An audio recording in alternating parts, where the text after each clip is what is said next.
A good GPS running watch is one of the most important investments a runner can make. Especially new runners, I think the next thing you need after a good pair of running shoes is a good GPS watch. And like running shoes, there's now so many brands of watches and models of those specific brands. It's hard to pick what watch to go for and what features of that watch you actually need versus what is added to the watch just to make it seem better, but really are pretty useless for 99% of runners. I started running 16 years ago, and in recent years I have ran roughly 90 miles a week, which is around 144 kilometers. So in that time, I've had my fair share of running watches, and I'd like to think in that time I've learned what I want in a running watch and what features you maybe don't need in a running watch, and also what metrics from a running watch and its app help you become a better runner. So that's why we've teamed up with Coros to review the Coros Pace 3, which is Coros's new ultra lightweight running watch and racing watch. It is the watch that I've been wearing for all my recent training since I did get this watch, and before that I did use the Coros Pace 2 as well. And a quick disclaimer, Coros won't get a chance to review this footage and they haven't told us anything to say. So all this video is 100% our own thoughts at Trackster. And I'm not going to go through all the features because that'd be a long and boring video. I'm going to say what I personally enjoy about the watch, and if you do want to know more about the very specifics of the watch, then you can check out the link in the description, which takes you to the product's website. And obviously also, if you do like the review and want to get hands on one as well, that's also in the link in the description for you to get one of your own. The first two features, and what I think are the most important features in this watch, or at least what stands Coros out from the rest of its competition. The lightest running watch I've ever worn by a mile. It's not even close. Battery life is also the best battery life I've ever had in a running watch. And day-to-day use, that doesn't matter too much if you do have your charger at hand, because even if the battery life wasn't good, as long as it could get you through the day and your run, then it doesn't really matter.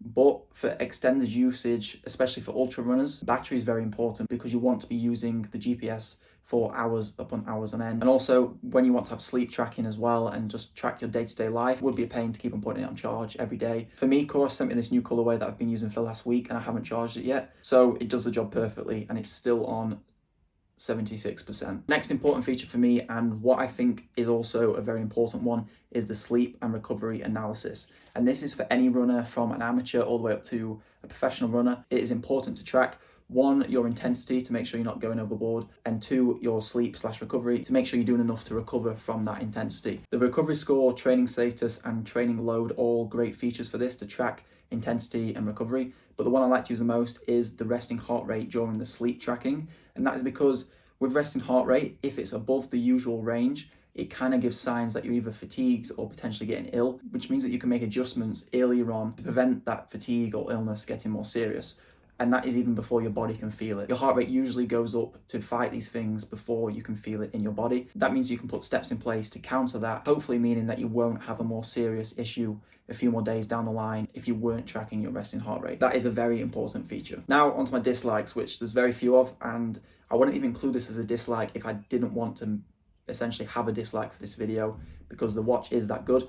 But one thing I do have, which could be an inconvenience for some people, is this ultra lightweight Velcro strap. Firstly, it's extremely light, which is great and helps the watch be the lightest running watch on the planet. And also the Velcro means that you can adjust it to any size you want. However, after a few weeks or months of training, it does need a good wash, because as you can imagine, if you're wearing it all day, especially, sweat builds up here and you just need to keep it clean to avoid it from getting dirty. You just need to keep on top of it, because the last thing you want is a smelly watch that you're wearing to sleep all day. So occasionally you will have to wash it. However, if that is something that you're not too keen on, it is quite a big factor that you wouldn't want to have to deal with, then it also comes in a rubber strap as well. So this is the Coros Pace 3 that Coros originally sent us to review, which has a rubber strap. So it is ever so slightly heavier, still lighter than any other running GPS watch by a mile. It's just that this is marginally lighter because of the Velcro. The last thing I would say is that Eliud Kipchoge wears a Coros, and that means you should as well. So thank you for Coros for sponsoring this video. And if you do want a Coros of your own, you can check out the link in the description to get yours.